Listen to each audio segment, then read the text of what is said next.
我发现老板真是个人才，脑壳里面全是智慧。东家门前有一条废弃多年的沟，每次想到沟另一边的田和地里面去，都要绕很大一个弯，所以老板就突发奇想，准备在沟里面建一个堤坝，既可以当路，又可以拦水。春天的时候就等下雨把沟里面的水装满，夏天插秧种稻的时候就可以用于灌溉农田，顺便还可以养鱼。小伙伴们，你们觉得老板这个想法好不好？是不是脑壳里面全是智慧？了解完了老板的智慧，现在我们正式开挖。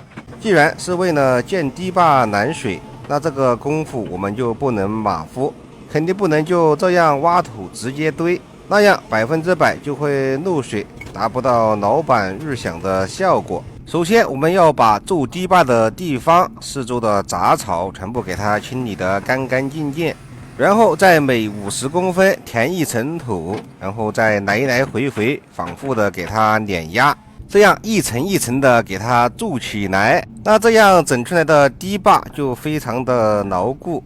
可以看到老板喊了2个挖机，我们配合也是非常的默契。他就在上面是去找土源，转过来我就把土弄平整之后来回反复的碾压。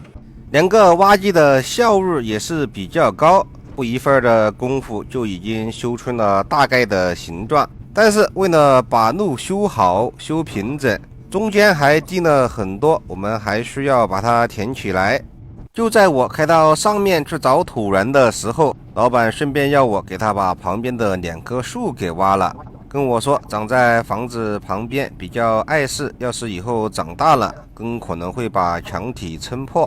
我3下52就给他挖到1棵，顺便给他堆到了旁边不碍事的地方。在我挖第2棵树的时候，上面的电线我是注意了，但是我没想到这树上还绑了一根网线。不过老板跟我说没事，挖断了就挖断了，等下喊人来接。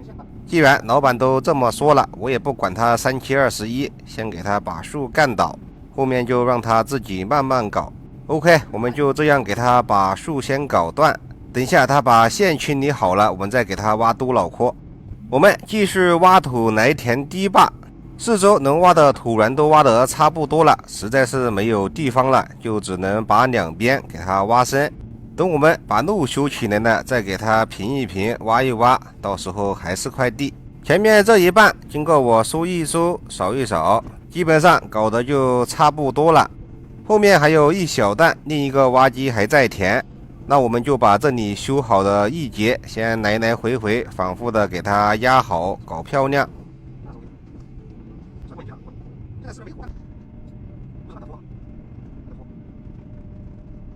上面部分这样就可以了，等一下中间压不到的地方我们在最后一起拍。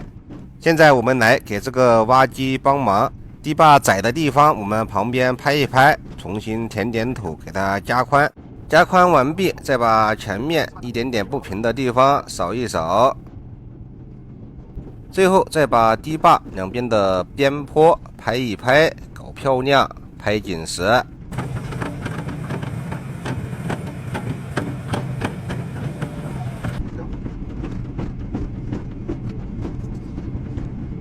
那边拍完，拍这边，2边都给它拍紧实。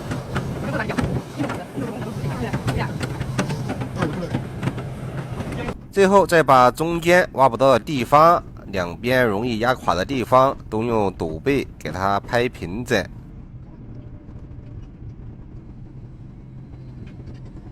今天修的这个堤坝我们就搞完了，不愧是城里面挖机开的最快的男人。搞完收工，我们下期见。就很棒，老板每天都结账。干活干到了同学家里面，不仅提前预约了他拆房子挖屋仓的业务，还从他口中得知当初喜欢的女同学现在过得怎么样。今天外面下着小雨，经人介绍过来干一个比较急的活。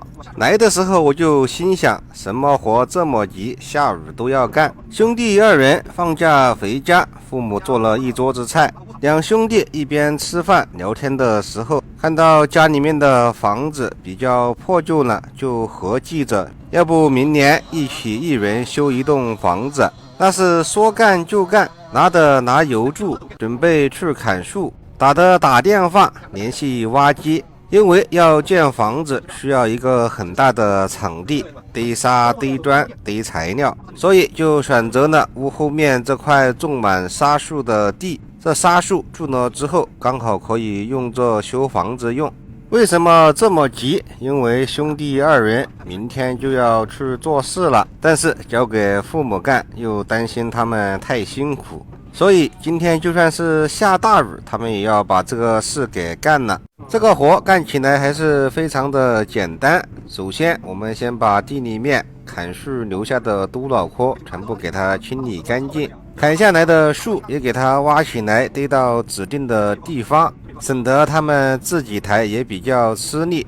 散落下来的一些树枝杂草我们就给它堆到边上，最后再把场地收一收，扫一扫，压一压就可以了。我在这里干活，我同学在这里搬树，直到我把活干完，我都没有发现他是我的同学。岁月真的是把杀猪刀，曾经的痕迹也是一点点的抹消。要不是我一往即余的帅，我估计我们在一起吃中饭的时候都可能认不出来。吃中饭的时候，他也是瞧了我半天，然后说：“你是窦超吧？我是谁，我们是同学，你还记得吗？”尘封多年的样貌浮现，和他一对比，确实有那么一点痕迹。没想到这么多年过去了，干活还能遇到老同学。我们一边吃饭一边聊，虽然说这么多年没有联系，但是就好像多年的好友一样，非常的亲切，洽谈甚欢。他跟我说，基本上和班上的同学都有联系，也给我说了一些同学之间的状况。谁现在在村里面当一个小官，每天过得很潇洒。谁因为离婚了，又和谁同学在一起了。谁又因为父母因病去世，家道中落，谁又因为做违法的事而受到了制裁。人生总是起起落落，大多数还是不好不坏，平平淡淡，每天为生活奔波。听他说了这么多，我有一个人想问一问他怎么样。年少的喜欢随着时间而消逝，但是一旦有了他的消息，还是忍不住想问一问，就想知道曾经偷偷喜欢的女孩现在过得怎么样，是否家庭幸福，一帆风顺，事业有成，也是为自己年少的喜欢发上一个句号。这么多年过去了，你是否还能够回想起来同学的样貌？偷偷喜欢女同学的一颦一笑，是否还能够在脑海中浮现？今天给同学评场地就搞完了，最后再给他把隐患排除一下，因为住宿不小心把房子砸倒了，就这样立在这里有点危险。我们把上面的房梁推一下，这样就安全多了。到时候他们重新翻修，就不至于突然之间全部垮下来砸到人。今天的视频就到此为止了，致我们逝去的青春，我们下期见。就很棒。